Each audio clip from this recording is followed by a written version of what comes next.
by the migrants who are trying to get back to their native places, because remember, the Supreme Court is hearing a clutch of petitions, especially when it comes to the migrant misery that they have been facing. They're pronouncing their order on the migrants. They're saying that they're very concerned with it, also saying that we are currently concerned how there is no doubt that the concerned state governments and union territories are taking steps. There are several lapses as well.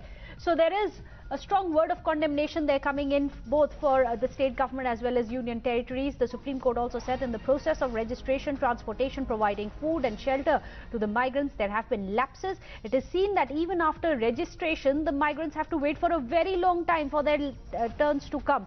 And some of the states have not filed any replies to our notice either.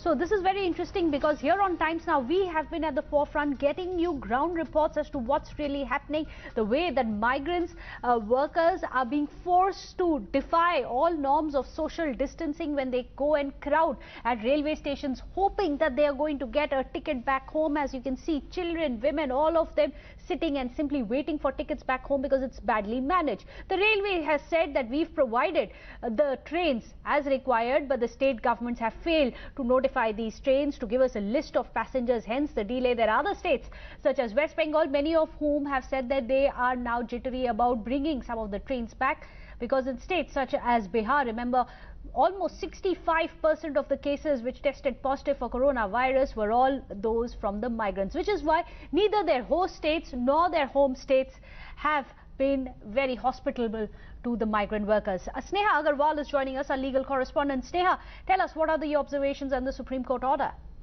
As you know, the Supreme Court is hearing the matter related to the miseries and deplorable condition of the migrants across the country who have been walking barefoot, who have been walking for many days without food and water to reach their native place. And this case was taken as suo motu by the Supreme Court.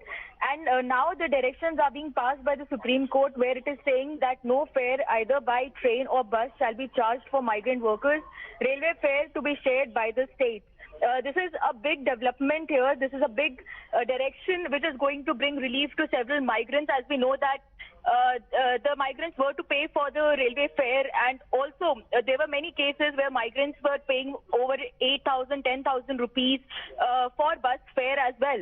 So definitely this direction is going to bring a lot of relief. Also, the court is saying that all migrant workers who are stranded at various places shall be provided food by the concerned state and union territory at places which shall be publicized and notified to them for the period they are waiting for their turn to board a train or a bus. You know that this was also claimed by various migrant workers that the provision of giving free food to the migrant workers, they had the complaint that not every migrant worker was able to get access to the food which was being distributed by the state government. So now the migrant workers, according to Supreme Court, who are stranded at various places waiting for their turn to board train or a bus, shall be provided food by the concerned state and union territory. And this is again a very big relief for the migrant workers. At the same time, the Supreme Court is also saying that the originating state shall provide meal and water at the station during the journey railways to provide meal and water to the migrant workers.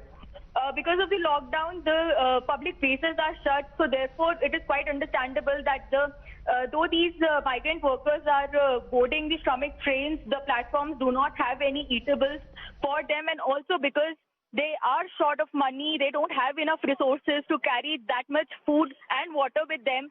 The state from where they are originating their journey to the native place is responsible for their meal and water during the journey, which will be provided to them at the railway station. Sneha, do stay on with us. Let me go across to Priya Behel also, who's joined